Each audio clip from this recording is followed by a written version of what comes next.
this morning. There is so much going on. We've got so much going on. United have got so much going on. Fasten your seatbelts. This could be the week that defines United's season. That's how big I think it is. If we get this week done well, we set ourselves up for a really good season. If we don't do this week well, we could be looking at McTominay, Maguire, Eriksen, Casemiro in our midfield for another season and defence. So, big week for Manchester United. Lots to get our teeth into. Welcome to the Members Club, Vinny. We're going to start off with, and there is so much to talk about. I mean, normally we'd be talking about the stadium and all the comments about that, and we will. But we're going to start off with a story that I think many of you would probably wish is true. So this is the story. It is a shock. Turkish club Besiktas have made a move for Anthony.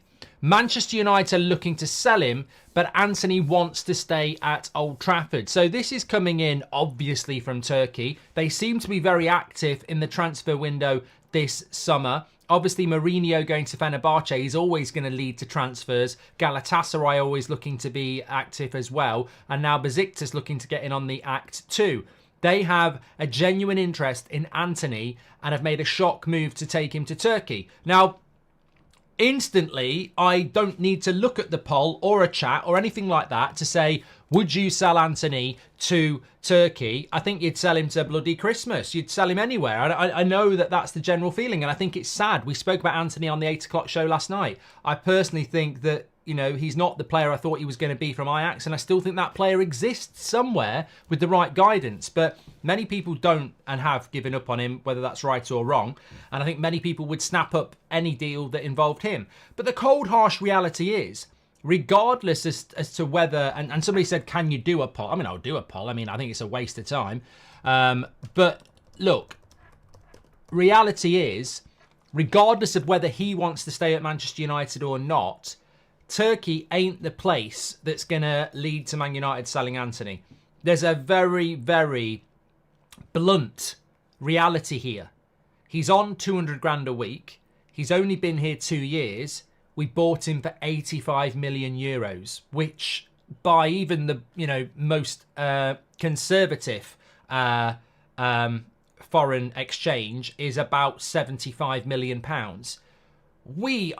Turkey do not have that money. They don't have that money to pay that wage, and they don't have the money to pay anywhere near that transfer fee. So this is not going to be anything, I'm afraid. At best, it would be a loan deal, and we would pay for it. So, yeah, whether it's a shock bid or anything like that, that sort of money doesn't exist in Turkey. So, for me, it's something that people might get a bit excited about at the start of the week. Though Man United are trying to sell Anthony, but we're also trying to sell Maguire. We're also trying to sell Sancho. We're also trying to sell a few other players. I mean, honestly, we might have tried to sell Rashford if we're being honest, but we can't. Remember that article? Well, it wasn't even an article. It was pretty much a brief. Simon Stone, Laurie Whitwell, loads of people said it back in April or May that everybody's up for sale apart from Rasmus, Garnacho, Mainu, and I think that was it. So, you know, United haven't been opposed to selling anybody if the right price comes in.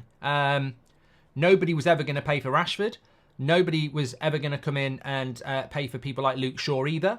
Not that United desperately need to get rid of them, but I think United basically said we'll listen to offers for anybody. So nobody's not for sale apart from those younger players, but you can't sell what people won't buy.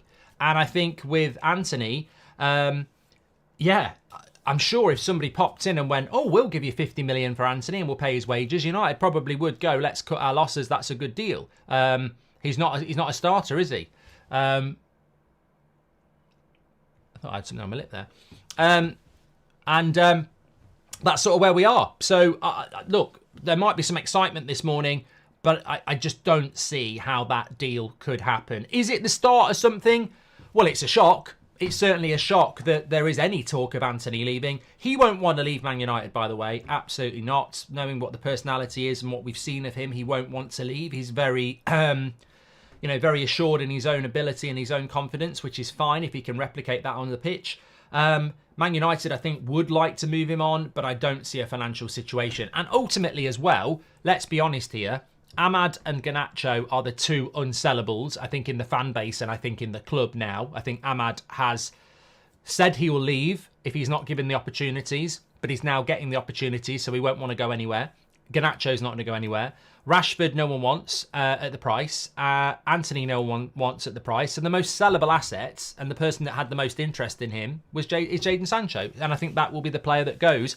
Probably for that reason as well. Sometimes, as we saw with James Garner a couple of years ago, the player that gets sold isn't necessarily the worst player. It's the player that generates the most interest and the player that wants to go. And I think that will be Sancho.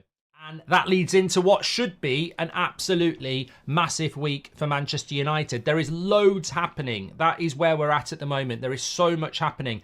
And it's such a big week for United. We cannot let it drift. I don't think we will let it drift. It's Monday today. It's Friday on Friday. In a week's time, that team that's in America, the United States, will be back. They'll be back in Manchester and they'll be back training ahead of a game the following Saturday against Man City at Wembley. So we've got 1 week to really hammer down what we're trying to do. What I would say about this week is what's achievable and what are we going to do. And I think that has to revolve around Mazraoui, De Ligt and Agate, of course. And that's a big ask in itself. But I think also some of it's not necessarily about getting everybody out, getting everybody in. I think it's about getting to the point where everybody knows what's going to happen. I don't think there can be any uncertainty by the end of the week about who's up for sale and who's not for sale. Andy says injuries, Mark. I know we've got injuries, Andy. I don't know where you... Can I just get rid of this comment, please? It's so annoying. If you don't want to watch the show on a Sunday night when we talk about injuries, don't come and try and dictate the 10 o'clock show, because some of us actually, we move on and we talk about other stuff. So let's talk about what we were actually talking about, Andy. We were talking about the transfers this week. And I think that when it comes down to... I don't expect us to sell McTominay, Eriksen, Wan-Bissaka, Sancho this week. But I expect us to be in a position by the end of the week where those players know they've got to go. I don't give a shit if McTominay's playing for Fulham by the time we play Fulham. I don't care if McTominay signs for Fulham on August the 31st. I don't really care when Sancho leaves. I don't really care when Wan-Bissaka or Eriksen leave. As long as they go, Casemiro as well, I don't really care.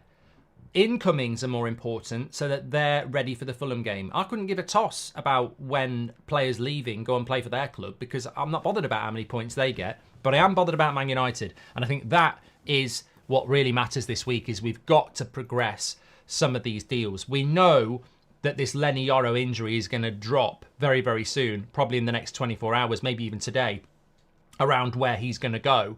How long he's going to be out for.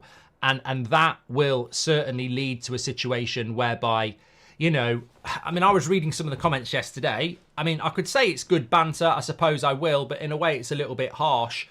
People were saying things like Harry Maguire has got little dolls of other centre-backs and he's sticking pins in it so he can stay at Man United again. Look, Maguire thinks he should be starting for Man United. Let's not joke around here. I think Lindelof knows he's going to go. Johnny Evans, in his interview with the United Stand the other night, said that, he knows he's at United to be a backup option. He played a lot more than he thought he would last year, and he's very happy about that, but he knows his role in the squad. Lindelof knows he wants to leave.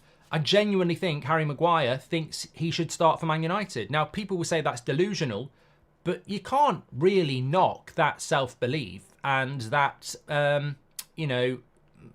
strong mental attitude. Look, I've seen it before. My middle child, my daughter, who actually is quite good at football, to be fair. I remember going to her. She's got the same mentality. Like, we were at school sports day when she was about 11, probably a bit younger than that. She was about 9, and I watched the running race. She came third. And she came running over afterwards and she said, "What do you think about that race then?" I went, "I think you did okay." She went, "What do you mean I did okay? I won." I said, "You didn't win, you came third." Well, she was arguing the whole way home. I won that race. And like me and Mrs. Goldbridge were like, "You definitely came third." No, I won the race. I definitely did come third. So that mentality it's not one I have. It's probably not one you have, but people have tremendous self-belief, and Harry Maguire will genuinely think he should be starting for Man United in England. If we did a poll on that, he's not going to score that high. But only United can... What I'm trying to say is that For too long, Manchester United have given in to player power. And player power isn't just about getting a manager sacked. Player power isn't just about creating toxicity in the dressing room. Player power is also like, I'm not leaving.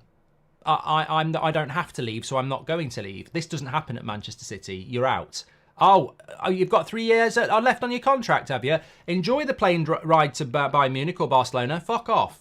And United don't do that, and we don't do it very well. So, Goldbridge, that's the end of the clip. I'm sure you enjoyed it. In fact, I bet that's the best clip you've ever watched. So there's no reason not to subscribe to the channel. Click the bell icon so you never miss a clip again. In fact, smash a like on the video because we all know only legends like videos and you are all legends. So please smash a like on the video and we will see you again on the next one. Thank you very much for watching as always.